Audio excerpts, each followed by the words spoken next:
ఆయన క్రమంగా యవ్వనం వికసిస్తున్న దశలో మన సనాతన ధర్మంలో అవగాహన లేనటువంటి వాళ్ళు, అదేవిధంగా నాస్తికులు, ఇందులో ఆస్తికులుగా ఉంటూ కూడాను అసలైన తత్వం పరమార్థం తెలియకుండా ఉండేవాళ్ళు చాలా మంది ఉన్నారు.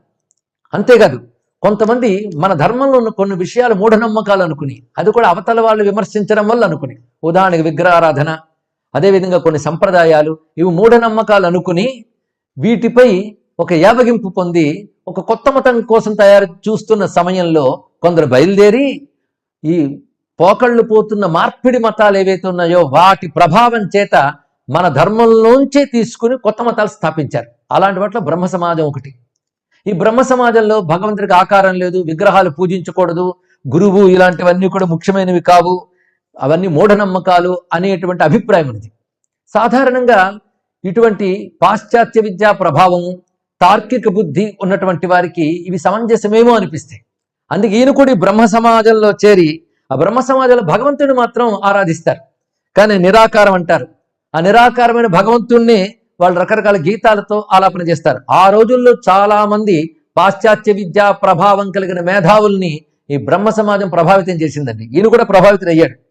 ఎందుకంటే అనేక మంది దేవుళ్ళు, సాకారోపాసన, అవతారతత్వం, గురువు ఆవశ్యకత ఇవేవి కూడా అది అంగీకరించింది బ్రహ్మ సమాజం. అందులో ఈయన చేరాడే కానీ ఈయన మనస్సుకి సత్యం కోసం ఉన్నటువంటి తపనతో ఇది కాదు ఇంకేదో ఉంది పొందాలి అనేటువంటి తపన ఉన్నది. అయినప్పటికీ ఈయన చక్కగా గానం చేయడం, చక్కగా ఆలోచించడం, మహామేధావి, సునిశ్చితమైన పరిశీలన, పైగా తార్కికంగా ఆలోచిస్తాడు. ఆ తార్కికంగా సునిశ్చితంగా ఆలోచించి నిర్ణయిస్తే గానీ ఏది అంగీకరించరండి. ఇది చాలా మంచిదే, ఆ లక్షణం అవసరమే. అటువంటి లక్షణం కలిగిన వాడు ఆయన క్రమంగా ఒక తపంలో పడ్డాడు. ఎందుకంటే సత్యం గురించి చాలా మంది మాట్లాడుతున్నారు. సత్యం అంటే అల్టిమేట్ రియాలిటీ. ఆ సత్యాన్ని భగవంతుడు అంటారు, కొంతమంది పరమాత్మ అంటారు, కొంతమంది బ్రహ్మం అంటారు. దీని గురించి కబుర్లాడుతున్న వాళ్ళు చాలా మంది కనబడుతున్నారు. అంటే భగవంతుడు అంటే ఇతడు, బ్రహ్మం అంటే ఇలా ఉంటుంది, దానికి భక్తి, జ్ఞానము, కర్మ, ఉపన్యాసాలు చాలా ఉన్నాయి, పుస్తకాలు కూడా కొలలు.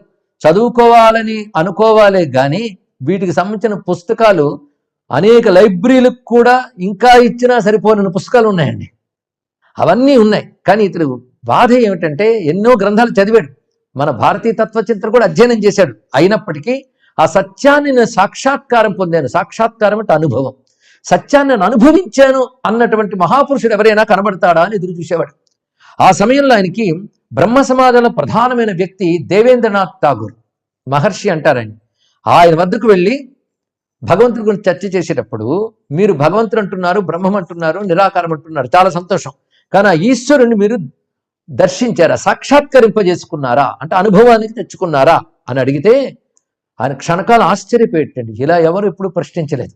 సందేహాలు అడుగుతారు దేవుడి గురించి తప్ప, మీరు దర్శించారా అన్న మాట రాగానే, పైగా ఇది కుతూహలంతోనో నాస్తికంతోనో అవతల వాడిని గుచ్చి ఎత్తే ప్రశ్నగా అనలేదు, కేవలం తపనతో అడిగాడు. సత్య సాక్షాత్కారం కావాలనే తపనతో, అలాంటి వాళ్ళు ఎవరైనా ఉంటే వాళ్ళని ఆశ్రయిద్దామనే తపనతో అడిగాడు. వెంటనే కొంతసేపు మౌనం వహించి ఆ దేవేంద్రనాథ్ ఠాగూర్, నాయన ఒక యోగికి ఉండాల్సిన కళ్ళు నీకున్నాయన్నట్టు ఇంతే చెప్పాడు. అంటే ఆయన నేత్రాల యొక్క తేజస్సు చూసి అంటున్నాడు, ఒక యోగికి ఉండాల్సిన నేత్రాలు నీకున్నాయా అని చెప్పాడు. ఆ సమాధానం తృప్తి కలిగించలేదు.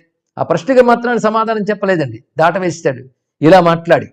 అంతేకాదు క్రమంగా ఆయన కొన్ని విషయాలు మాత్రం దేవేంద్రనాథ్ ఠాగూర్ దగ్గర నుంచి ధ్యానానికి సంబంధించిన మెలకువలు, యోగ శాస్త్ర విశేషాలు ఇలాంటివి కొన్ని తెలుసుకోగలిగాడు.